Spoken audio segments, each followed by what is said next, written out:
क्या आप सोच भी सकते हैं कि भगवान जगन्नाथ का रथ एक मुस्लिम घर के सामने जाकर रुकता है, क्योंकि एक मुस्लिम भक्त ने भगवान जगन्नाथ को अपनी भक्ति से मजबूर कर दिया था दर्शन देने के लिए। प्रचलित कथा के अनुसार एक मुगल सूबेदार और एक धर्मनिष्ठ ब्राह्मण महिला को आपस में प्रेम हो गया।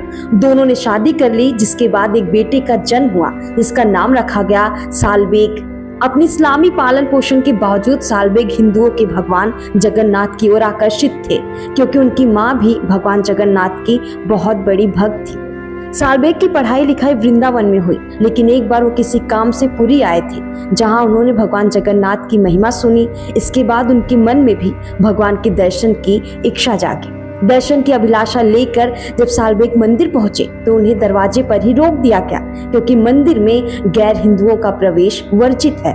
इस बात से सालबेग को दुख तो हुआ, लेकिन साथ ही भगवान जगन्नाथ के लिए उनकी जिज्ञासा और भक्ति गहरी होती चली गई।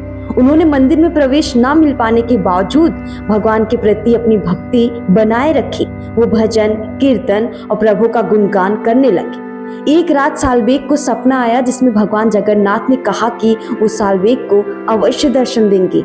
एक न एक दिन भगवान जगन्नाथ उन्हें दर्शन देंगे। इसी उम्मीद से सालबेग भगवान की भक्ति में दिन प्रतिदिन और भी ज्यादा लीन होता चला गया। समय बीता और एक दिन रथ यात्रा आई। जैसे ही भगवान जगन्नाथ का रथ उस जगह पहुंचा जहां सालबेग ठहरे थे, रथ वहीं अटक गया। हजारों लोगों ने मिलकर रथ को आगे बढ़ाने की कोशिश की, लेकिन रथ बिल्कुल नहीं हिला। तभी भगवान जगन्नाथ की फूलों की माला सालबेग को पहनाएगी, क्योंकि वहां पर मौजूद अन्य भक्त भगवान जगन्नाथ का इशारा समझ चुके थे। लोगों को समझ में आ गया था कि ये कोई संयोग नहीं था, बल्कि भगवान ने अपने भक्त को खुद दर्शन दिया है। इस बात का सबको पछतावा भी हुआ कि एक सच्चे भक्त को मंदिर में प्रवेश से रोका गया था। सालबेग ने बाद में भगवान की सेवा भी की और 1646 में उनका देहांत हो गया। इस घटना के बाद पुरी के राजा ने उस स्थान पर एक मंदिर बनवाया, जिसे कई लोग सालबेग की मजार भी कहते हैं। आज भी रथ यात्रा के समय भगवान जगन्नाथ का रथ मंदिर के सामने कुछ देर के लिए जरूर रुकता है। ये कहानी बताती है कि भगवान की भक्ति के लिए ना तो धर्म जरूरी है, न जात पात, जरूरी है तो बस सच्चे मन और विश्वास की।